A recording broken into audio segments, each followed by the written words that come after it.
모든 사람이 다 행복한 삶을 원합니다. 그리고 예수님을 믿는 우리도 예수님을 믿었기 때문에 행복해야 합니다. 문제는 무엇이 행복이냐 하는 겁니다. 오늘 본문에는 세상적인 행복의 조건을 다 갖춘 한 사람이 등장합니다. 그런데 어떤 이유에서인지 그럼에도 불구하고 그는 그것으로 만족할 수 없었습니다. 그래서 완전한 행복을 갖기 위해 예수님께 나왔는데 문제가 이상한 방향으로 흘러갑니다. 여러분, 지금의 이 본문을 재물과 하나님의 관계로만 국한시키지 마십시오. 나는 재물이 없으니까 이 본문은 나와는 관계가 없어 이렇게 규정짓지 마시란 말입니다.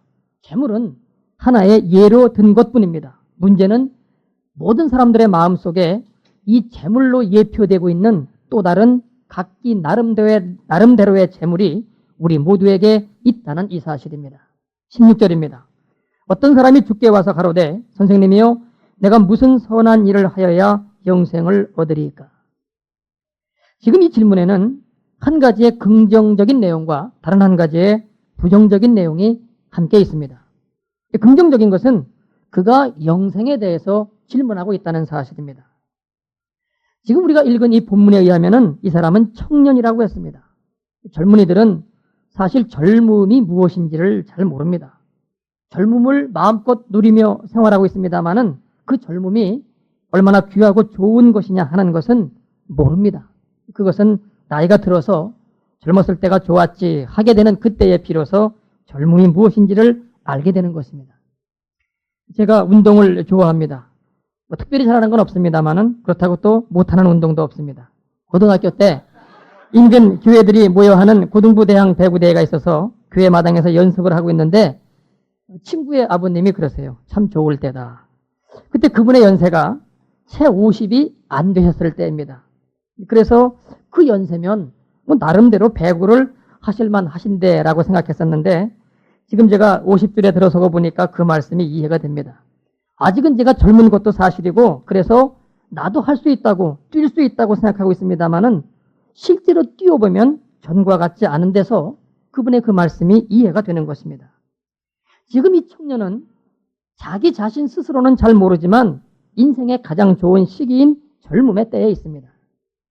다음으로 그는 누구라도 다 원하는 재물이 그에게 있습니다.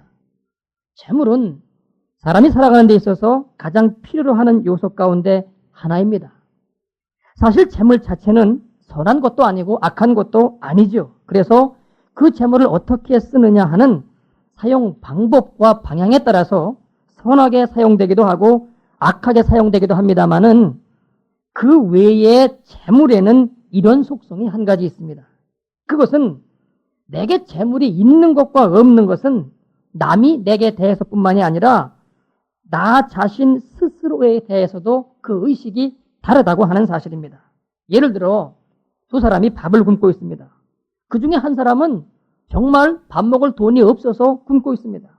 그런데 또 한 사람은 은행에 돈이 있는데 많은데 지금 은행이 파업 중이어서 돈을 못 찾아 굶고 있다면 배고픈 것은 같지만 그 마음 속의 여유는 절대로 다른 겁니다. 그래서 돈 자체가 이미 물질 자체가 이미 우리 자신을 규정하게 됩니다. 그래서 이런 관점에서 재물은 귀한 겁니다. 그런데 이 청년에게 이 재물이 있습니다. 다음으로 이 청년은 도덕적, 종교적으로 온전한 위치에 있습니다.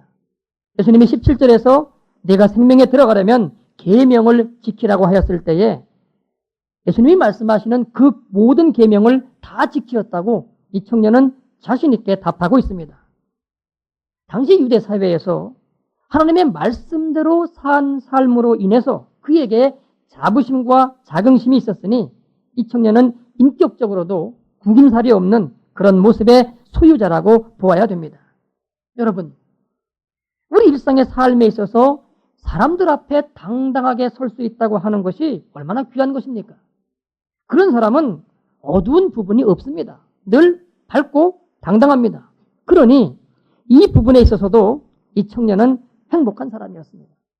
그래서 젊음과 재물과 명예 이런 행복의 일반적인 조건이 그에게 다 구비되어 있었단 말입니다. 그런 그가 어떤 연유에서인지 이제 예수님께 찾아와서 한 가지 더 영생을 구하고 있습니다. 바로 이것이 이 16절 말씀 가운데 나타나고 있는 이 사람의 긍정적인 모습입니다. 그런데 이 가운데 보여지고 있는 또 한 가지 부정적인 모습은 그 영생을 내가 무엇을 하여야 얻을 수 있겠느냐고 묻는 이 모습입니다. 여러분, 영생이 무엇입니까? 우리는 성경에 나타나고 있는 모든 것을 늘 우리의 관점에서 규정하려고 듭니다. 그래서 영생을 영원히 사는 것이라고 단순히 생각합니다. 그러나 여러분, 시간과 공간은 지금 우리가 살고 있는 이곳에나 있는 것이지 하나님의 나라는 이미 시공을 떠난 시공과는 관계없는 그런 본질적인 나라입니다. 그래서 예수님은 요한복음 17장 3절에서 이렇게 말씀하셨지요. 영생은 곧 유일하신 참 하나님과 그의 보내신 자 예수 그리스도를 아는 것이니이다. 하나님과 예수님을 아는 것, 이것이 본질적인 영생이라는 것입니다. 여러분, 이때 이 안다는 것은 지식적인 알을 의미하지 않습니다. 체험적으로, 그래서 실제적으로 그 하나님을, 그 예수님을 아는 것을 말합니다. 그래서 이것이 바로 우리가 하나님 안에, 예수님 안에 거하는 것, 그래서 그분과 함께 거하며 동행하는 삶을 말합니다. 그렇다면 여러분, 영생은 무엇을 하는 것의 문제가 아닙니다. 존재 방식의 문제입니다. 영어로 말하면 to do 또는 doing의 문제가 아니라 to be, 즉 being의 문제입니다. 영생은 무엇을 할 것이냐의 문제가 아니라 내가 누구며 나는 어떤 존재냐 하는 자기 존재의 본질을 깨닫고는 그 본질 속에 거하는 것의 문제란 말입니다. 그렇기 때문에 하나님의 나라는 죽어서 시작되는 것이 아니라 이 바른 깨달음과 그 깨달음 가운데 그분과 함께 실제로 거하여 있으면 이미 하나님의 나라는 여기에서 시작되는 것이고요. 그리고 이 생명은 다시는 죽을 수가 없는 참 하나님의 생명이기 때문에 이 우리의 삶은 우리의 죽음으로 끝나는 것이 아니라 그 이후에도 계속되는 것이니, 그래서 이것을 시간적인 관점에서 말한다고 하면은 영원한 삶이 되는 것입니다. 결국 이 청년은 영생을 구하는 바른 물음과, 그러나 그 영생에 대한 잘못된 사고방식, 이 두 가지를 다 갖고 있습니다. 바로 이 두 가지의 상관관계가 오늘 본문의 핵심입니다. 이제 17절에 주님의 대답을 봅니다. 예수께서 가라사대 어찌하여 선한 일을 내게 묻느냐? 선한 이는 오직 한 분이시니라. 네가 생명에 들어가려면 계명들을 지키라. 먼저 네가 선한 일을 왜 내게 묻느냐? 선한 분은 오직 한 분이시라고 말씀하고 있습니다. 그 한 분은 하나님을 일컫는 것이고, 그렇다면 그의 이 질문에 대한 답은 하나님에게만 있다는 것을 간접적으로 보이시며 답하시는 겁니다. 그러면서 말씀하시기를 네가 생명에 들어가려면 계명들을 지키라고 하십니다. 우리는 예수님의 이 대답에 좀 당황하게 됩니다. 왜냐하면 이 질문에 대한 정답은 내가 나를 믿어야 영생을 얻으리라, 이렇게 말씀하셔야 그것이 정답이라고 보여지는데, 뜻밖에도 이 청년의 논리를 따라서 어떤 행함으로 구원을 받는 것처럼 말씀하고 계시기 때문입니다. 그렇다면 그럴 만한 어떤 이유가 있으시겠지요. 18절로 19절입니다. 가로되 어느 계명이오니까? 예수께서 가라사대 살인하지 말라, 간음하지 말라, 도둑질하지 말라, 거짓 증거하지 말라, 내 부모를 공경하라, 내 이웃을 내 몸과 같이 사랑하라 하신 것이니라. 지금 말씀하신 이 계명들은 하나님과 관련되는 계명들이 아닌 사람들과 관계되는 계명입니다. 우리 한국의 크리스찬들이 다 나름대로 제각기 하나님과는 어떻든 관계를 맺고 있지만 사람 사이의 관계는 원만치 못한데, 이런 관점에서 이 본문은 우리에게 다시 한번 깊이 있게 다가오는 내용입니다. 그런데 이 청년은 이에 대해서도 자신이 있었습니다. 그래서 20절을 보면은 이 청년이 만면에 웃음을 머금고 자신 있게 예수님께 나아가는 모습을 볼 수가 있습니다. 그 청년이 가로되 이 모든 것을 내가 지켰사오니 아직도 무엇이 부족하니까. 대단한 청년입니다. 이 모든 것을 다 지켰다는 겁니다. 그러니 지금 내게 무엇이 부족한지 말씀하시라는 겁니다. 그러면 그것도 내가 지키겠다는 거죠. 대단한 청년입니다. 그러나 이제 우리는 여기에서 이 청년의 두 가지 상반되는 면, 즉 앞에서 살펴보았던 긍정적인 면과 부정적인 면의 이 상관관계를 살피며 들어가야 됩니다. 그래서 여기에서 제기되는 문제는 이와 같은 것들입니다. 첫째로 이 청년은 정말로 영생에 대한 목마름이 있어서 예수님께 나와 그 영생을 구하고 있는 것일까? 다시 말해 자신에게 있는 젊음과 부와 명예, 이건 아니다. 이건 영생과 관계없는 것이다. 이렇게 여겨서 예수님께 나와서 참 영생을 구하고 있는 것일까 하는 문제입니다. 두 번째로는 반대로 자신에게 있는 젊음과 부와 명예에다가 플러스 알파로서의 영생을 구하고 있는 것일까? 다시 말해 자신에게 이 모든 것 위에 영생까지 주어진다면 소위 현재와 내세의 모든 것을 다 소유할 수 있으니 이 얼마나 좋으랴, 이런 관점에서 영생을 구하고 있는 것은 아닐까 하는 의문입니다. 마지막 세 번째는 예수님은 왜 네가 믿음으로만이 영생을 취할 수 있다고 말씀하시지 않고 행위로 영생을 얻는 것 같은 답을 하고 계실까? 어떤 이유에서인가? 바로 이 세 가지가 지금부터 우리가 살펴보아야 될 내용입니다. 그리고 이 세 가지 문제가 다 하나의 맥으로 이어져 있습니다. 우선 이 청년은 하나님의 영원한 생명을 자신의 어떤 행위, 다시 말해 자신의 어떤 의로 받으려 하고 있습니다.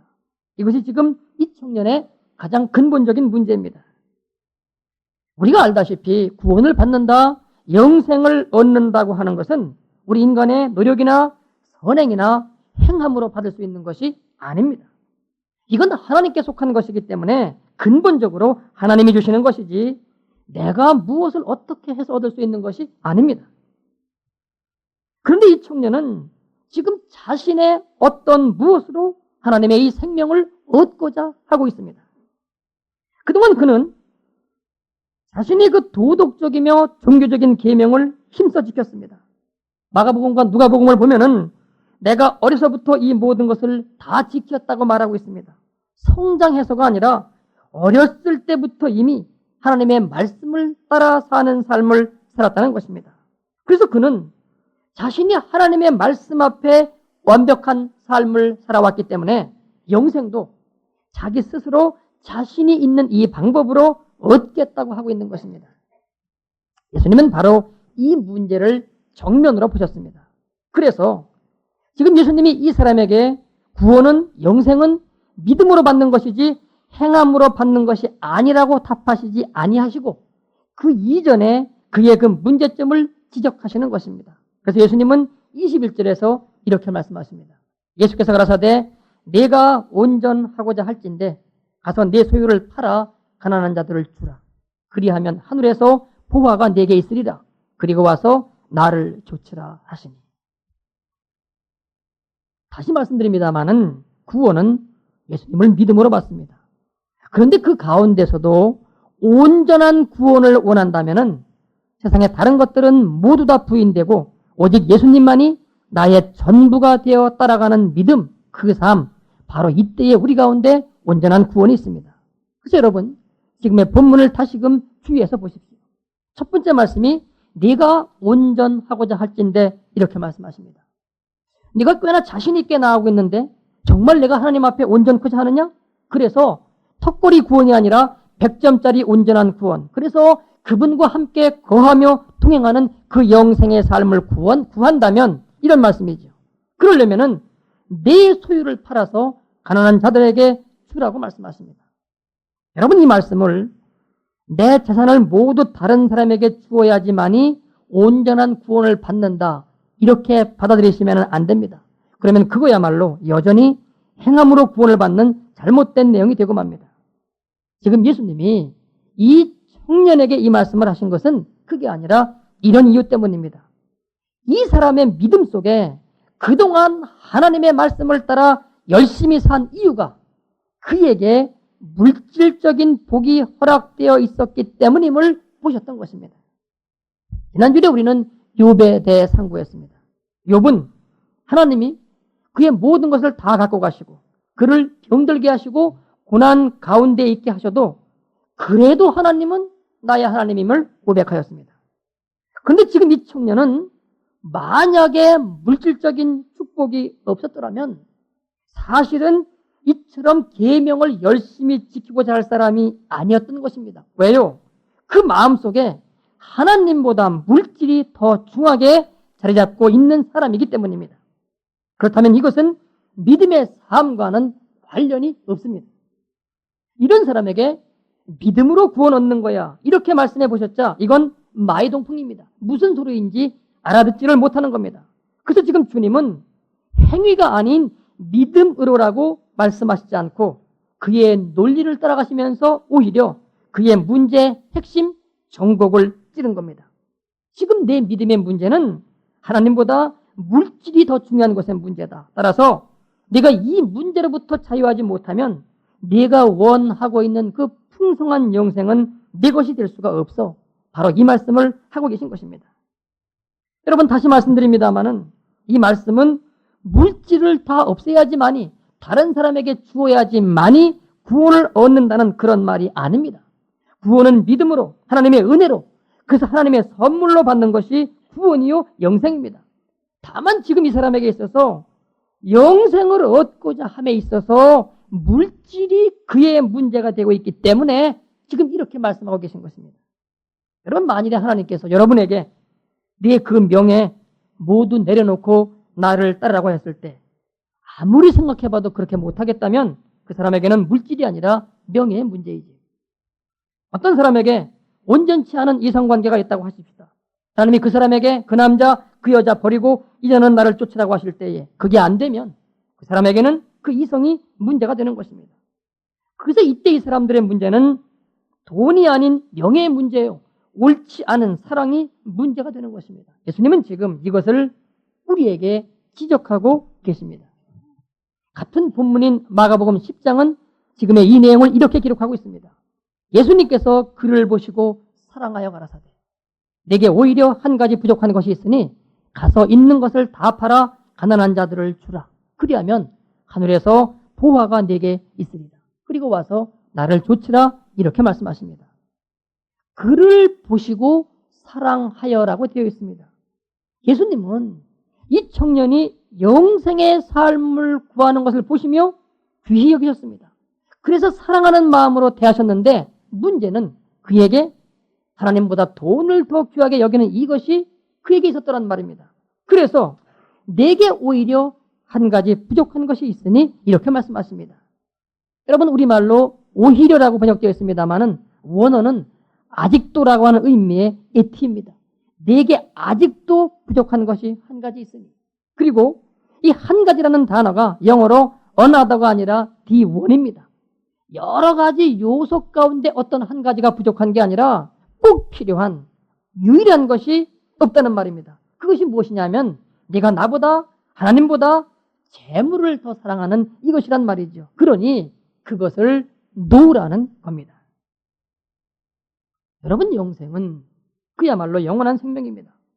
앞에서 영생을 시간의 개념이 아닌 하나님과 함께 거하는 본질적인 개념이라고 말씀드렸습니다마는 이를 시간의 개념으로 표현한다면 죽지 않는 영원한 생명 맞습니다. 그렇다면 이보다 더 귀한 것은 없습니다. 지금 우리에게 가장 소중한 것이 생명이듯이 이 영원한 생명은 하나님께 속한 참 생명입니다. 그래서 모든 사람에게 있어서 삶과 죽음을 가르는 가장 중요한 요소입니다. 그런데 이 청년이 예수님께 나왔을 때는 하나님의 이 참 생명에 대한 갈망이 있었습니다. 비록 자신의 행함으로 이것을 얻고자 하는 잘못된 판단 속에 있었지만은 그에게 있던 건강과 재물과 명예, 이것은 영생의 삶과는 관계가 없다는 것을 알았습니다. 그래서 예수님께 나왔고, 그래서 예수님은 그를 사랑하사 말씀하셨던 것입니다. 그런데 말씀을 따라야 될 그 결단의 상황이 오자 이 결단을 할 수 없는 것입니다. 예수님은 그의 문제를 정확히 지적해 주셨습니다. 그런데 문제는 그 지적을 따라서 그가 얻고자 했던 영생애로 그 자신이 다가서지 않고 있는 것의 문제입니다. 왜요? 하나님도 중요하고 영생도 얻고 싶지만 아무래도 그 재물을 놓을 수가 없었기 때문입니다. 학생이나 청년의 수련을 가면은 맨 마지막에 결단의 시간이 있습니다.